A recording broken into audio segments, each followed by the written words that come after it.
मुनिसनाथ भगवान की परम पूज्य आर्यका गणनी भारत गौरव स्वस्थी भूषण माता जी की आर्यका संघ की जय। मैं श्वेतांबर समाज जहाजपुर से हूँ। माता जी जब से जहाजपुर में आई है तब से आज तक माता जी का सानिध्य आशीर्वाद बराबर हमको मिलता रहा है और इस सस्ती धाम की शुरुआत की ज़मीन खरीदने से लेकर के पंच कल्याणक तक और आज तक जैसा मेरा पुण्य है माता जी का बराबर आशीर्वाद मिलता रहा है। अभी कल मेरे को पता चला कि कोई अहमदाबाद से वीर भूमि में कोई एक पेरा निकला है, उसमें भगवान मुनिसनाथ भगवान की मूर्ति को श्वेतांबर समाज की मूर्ति बताया गया है। मूर्ति का विवाद हुआ, जब मूर्तियाँ निकली उस समय भूगर्भ से मूर्ति निकालने में हम सब साथ थे। माता जी देवली विराजमान थे उस समय। हम सब आए, पुरातत्व विभाग ने सारी जानकारी ली और मूर्ति को कस्टडी में रखा। उसके पहले आदिनाथ भगवान की मूर्ति भी निकली और उसको श्वेतांबर समाज ने अपना उसके ऊपर आधिपत्य के लिए पुरातत्व विभाग को कहा। पुरातत्व विभाग ने उस मूर्ति को श्वेतांबर समाज की बताते हुए उसको श्वेतांबर समाज को दी और भगवान मुनिसनाथ की मूर्ति को दिगंबर समाज की मूर्ति बता करके यहाँ माता जी को स्वस्थी धाम के उसमें जो पुरातत्व विभाग में लंगोट होती है नहीं होती, जो भी उनके श्वेतांबर दिगंबर में मूर्तियों में जो चिन्ह के अंतर होते हैं उस अंतर को बताते हुए पुरातत्व विभाग भारत सरकार ने उस मूर्ति को दी। आदिनाथ भगवान की मूर्ति श्वेतांबर समाज को मिली और उसकी प्राण प्रतिष्ठा समारोह में माता जी को हमने निवेदन किया कि माता जी आप पधारें, मूर्ति के प्राण प्रतिष्ठा आपको रथ यात्रा में लेकर के प्राण प्रतिष्ठा में माता जी सत्संग प्रियंका दीदी से लेकर के और पूरा दिगंबर समाज, सकल दिगंबर समाज जहाजपुर उस पूरी प्राण प्रतिष्ठा समारोह के अंदर तन मन धन से पूरा सहयोग किया। और यहाँ पर स्वस्थी धाम के अंदर भी जैसा मैंने आपको निवेदन किया, हम सब बराबर माता जी का सानिध्य बराबर लेते रहें और पूरा आशीर्वाद और पूरी कृपा मुनिसनाथ भगवान की हम सबको मिल रही है। और जैन एकत्व का अगर कोई एक मात्र इस हिंदुस्तान के अंदर मुझे उदाहरण लगा है तो हस्तिनापुर के बाद में ये स्वस्थी धाम एक ऐसी जगह है जहाँ जैन एकत्व की पूरी बात हो रही है। और हमारे जो भी महाराज साहब वगैरह, साध्वी जी महाराज साहब वगैरह सब पधारते हैं। माता जी उनका पूरा आतिथ्य सत्कार पूरी व्ययावच जिस तल्लीनता से जिस उमंग के साथ करती है। अभी भी 8 दिन पहले यहाँ पूरा प्रवचन हमारे साध्वी जी महाराज साहब का करवाया था। मैं यही निवेदन करता हूँ जो लोग इस तरह की बातें करते हैं, जैन एकत्व के लिए कृपा करके जैन धर्म को बचाने के लिए हम बहुत कम संख्या में रह गए हैं, कृपया करके जैन एकत्व की भावना रखें। और इसी भावना के साथ मैं मुनिसनाथ भगवान की जय बोलते हुए ताराचंद जी बम जो श्वेतांबर जैन समाज के अध्यक्ष हैं और जब भगवान निकले 23 अप्रैल 2013 को भगवान महावीर के जन्म कल्याणक के दिन, उस समय सर्वप्रथम जब प्रतिमा को देखा गया, दिगंबर समाज वाले भी थे, श्वेतांबर समाज वाले भी थे, सब यहाँ पर थे।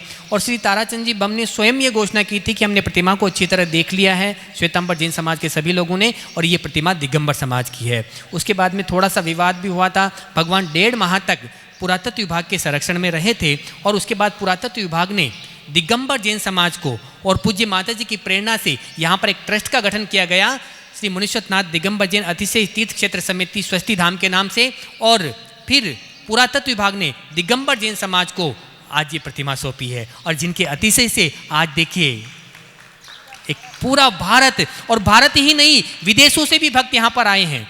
और यहाँ पर केवल जैन ही नहीं, जैनेतर सब। और जैसा कि अभी ताराचंद जी भाई साहब बता रहे थे, यहाँ पर जितने भी साधु संत श्वेतांबर समाज के आते हैं वो भी दर्शन को आते हैं, उनका प्रवचन भी यहाँ पर। और पूज्य माता जी का वात्सल्य तो आप सब जानते हैं, जो भी एक बार पूज्य माता जी के चरणों में आ जाता है वो उन्हीं का होकर रह जाता है। तो इस प्रकार का कोई विवाद नहीं होना चाहिए। कुछ लोग आजकल एक ऐसी प्रथा चली है सोशल मीडिया पर फेमस होने के लिए, केवल सब्सक्राइबर बनाने के लिए, बढ़ाने के लिए इस प्रकार के घिनौने काम करते हैं। मैं आग्रह करता हूं, मात्र 0.38% हम हैं केवल पूरे भारतवर्ष में, और इतने से हैं। अगर छोटी छोटी बातों पे इस प्रकार से विवाद करते रहेंगे तो ये अच्छा नहीं, हम सब के लिए आने वाले समय के लिए अच्छा संकेत नहीं है। हम सब एक रहें, नेक रहें, और इस प्रकार गुरुओं का आशीर्वाद हमें मिलता रहे। तो अभी भी जो भाई साहब ने घोषणा की है और बिल्कुल सही है, और आपको भी मन में कोई विकल्प नहीं लाना है। ये दिगंबर समाज की प्रतिमा थी, है और रहेगी। जय बोलो मुनीश्वरनाथ भगवान की। अब चलते हैं यहाँ पर बंधुओं, आने वाली 7 फरवरी को इस स्वस्ति धाम के इतिहास में एक स्वर्णिम पृष्ठ जुड़ने जा रहा है, जहां पूर्व में मुनीश्वरनाथ भगवान जिस जगह पर विराजमान थे उस जगह पर एक नवीन जिनालय का शिलान्यास होने जा रहा है, और वहां पर विराजमान होंगे मुनीश्वरनाथ भगवान के साथ में जो अन्य प्रतिमाएं निकली थी, 13 प्रतिमाएं, वो सब, और वहां पर मूल नायक होंगे शांतिनाथ भगवान। और उस दिन एक विशेष संयोग और है, 7 फरवरी 2020 को मुनीश्वरनाथ भगवान को इस जहाज मंदिर की मूल वेदी में विराजमान किया गया था।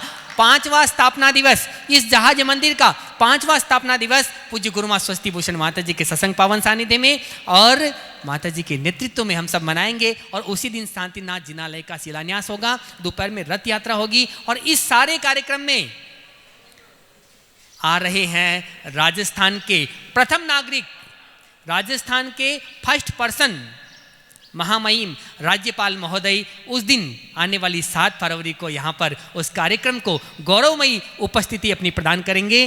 तो आप सभी भी, मैं तो चाहता हूँ आज जितने भी भक्त हैं यहाँ पर आएँ और उस दिन एक एक शिला अपने परिवार की ओर से अवश्य लगाएं। और कई नाम ऑनलाइन आ रहे हैं प्रतिदिन, सब ये चाहते हैं कि हमने जहाज मंदिर तो बनाया है, लेकिन जहाज मंदिर से पहले जहां भगवान विराजमान थे वहां उस जगह पर जो नवीन एक अद्भुत, अद्वितीय, अलौकिक जिनालय बनने वाला है, उसमें भी अपना द्रव्य लगाएं। तो आप भी रत्नशिला 51,000 रुपये, हीरक शिला 21,000 रुपये, स्वर्ण शिला 11,000 रुपये और रजत शिला 5100 रुपये की राशि है। एक एक शिला अपने परिवार की ओर से लगा सकते हैं। आप अपनी सूचना स्वस्ति धाम पर दे सकते हैं। चलेंगे मुझे मिले और हम पूरे परिवार के साथ यहाँ आए हुए हैं।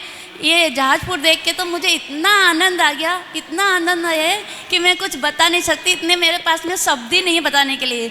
और हमारी बेटी की शादी हुई है और उसके उपलक्ष्य में भी आज विधान रखा गया है। और हमारी भांजा जो है ननद का बेटा उस साहिल जैन, उसके ना सीए करने के उपलक्ष्य में और बेटी की शादी के उपलक्ष्य में हमने ये विधान रखा है यहाँ पे, और हम पूरे परिवार के साथ यहाँ एकत्रित होकर आए हैं।